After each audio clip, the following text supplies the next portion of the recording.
Hey y'all, I'm Carolina Tony. Thanks for stopping by my channel. If you're here for the first time, be sure to go down below and subscribe. Today I'm at Pall Mall, Tennessee, at the home of World War I Medal of Honor and hero Sargent Alvin C. York. This is his home, his farm, and we're going to explore, but right after this station identification. Hey y'all, Carolina Tony here. Thanks for stopping by my channel. Join me as I travel the highways and byways in search of adventure, where we will explore roadside attractions, abandoned places, historical, and even the weird and strange. And hey, maybe a food review or two. Please subscribe. I upload every Monday, Wednesday, and Friday. Be sure to click that bell so you won't miss any future videos. There's a bronze bust of Alvin C. York. Back in the late 1800s, early 1900s, a lot of folks in these hills never traveled very far from their homes. They were born, they worked, played, and stayed and died all in the same little community, never venturing very far out. When Sargent York joined the military and got out into the world, he said he never realized how uneducated he really was. Here's a photograph of the York farm in 1923. This is the Alvin York and Sons General Store. The outside of this building looks just like it did in the early 1900s. It belonged to Sargent York and his sons, as is this farm. This farm was given to Sargent York by the Tennessee National Rotary Club in gratitude of what he did during World War I. This is a very early picture of the store, and in the 1990s it was about to fall down.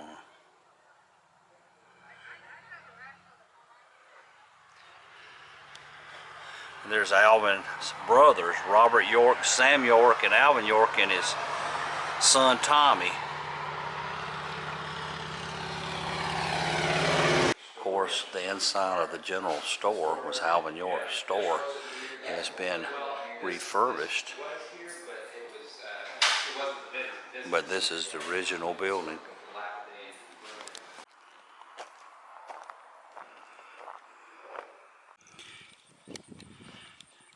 There's a sample of what World War I trenches in Germany and France looked like. We're going to walk down to them. In the early 1940s, there was a movie called Sargent York. Starred Gary Cooper. So it's an old black and white film, pretty true to Sargent York's life and times. You need to go check it out. It's a really good movie. This farm pays tribute to Sargent Alvin C. York. He rose to fame for his actions in the Argonne Forest of France on October the 8th, 1918. York and 16 of his fellow soldiers were caught in an ambush behind the German lines, and they suffered heavy casualties. Using his Tennessee sharpshooting skills, being from the backwoods of Tennessee, he had to be a good shooter in order to hunt for his food. He led the remaining members of his patrol against the German forces, capturing 4 officers and 138 soldiers.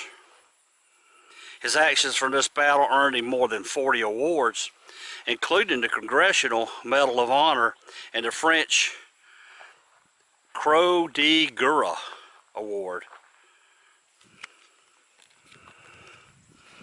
Before he led the attack that the German machine gunner's nest that were keeping all the men pinned down, he picked them off one by one with his rifle. This would give the men just the right height to stand on. Let's get up to see what it would look like over the battlefield. Would stand just about head high, put their guns right up here, and then dug into this side of the hill would be covered from protection of mortars and rockets and grenades and all. There's a mortar down in there.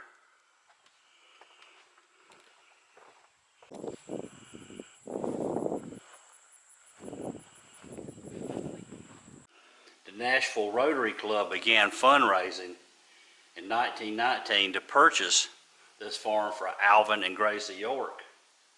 400 acres, and to construct a home in this little town of Pall Mall. It wasn't until 1922 that all the funds were raised and the debt was paid off, and Alvin and Gracie moved into their new home. Here is a photograph of the York family in 1903. And that's Alvin right there.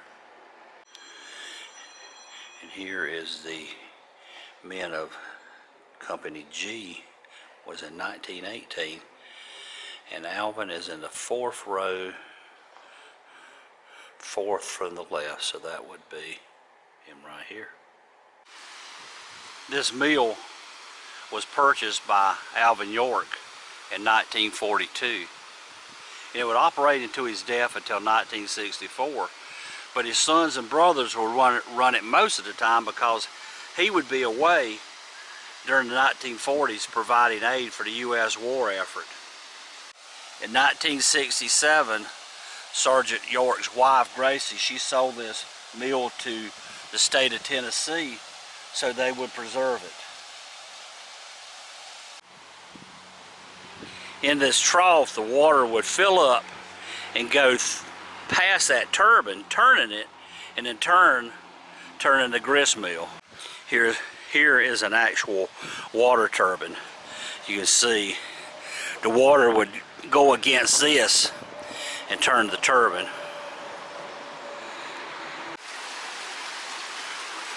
And there's the turbine.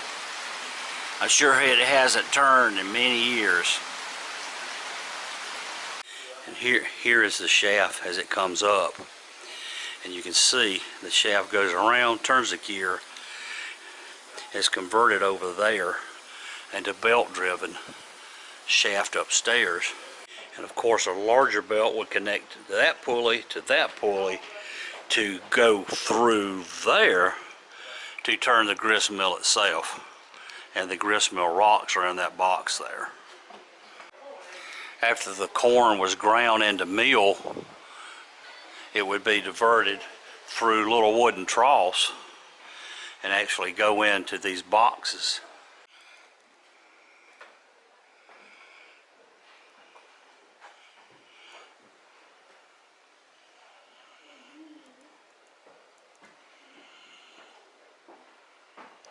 In 1967, Sergeant Alvin C. York State Park was officially created.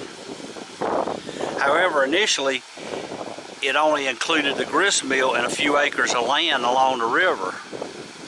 And this mill functioned as the park office for almost 30 years.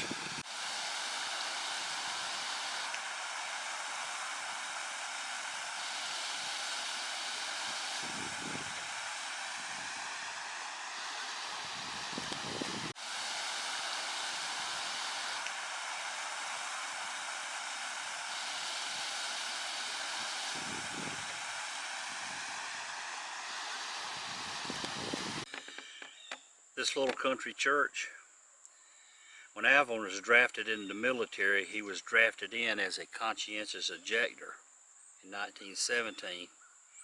At the age of 29, he struggled with the idea of going to war and killing people. In the spring of 1918, Alvin was granted leave to return home and he can consider his position in the Army. He said it wasn't dying that he was afraid of. It's killing. It's what he had a problem with. When Alvin came home on that leave, he went to the top of a mountain called the Yellow Doors.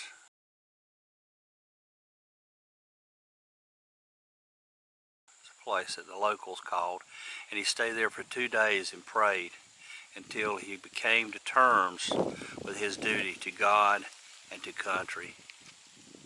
This is Wolf River United Methodist Church. It was started here in 1840. This is the very church that Alvin C. York gave his life to Christ in, and the church that him and Gracie attended until the day he passed away.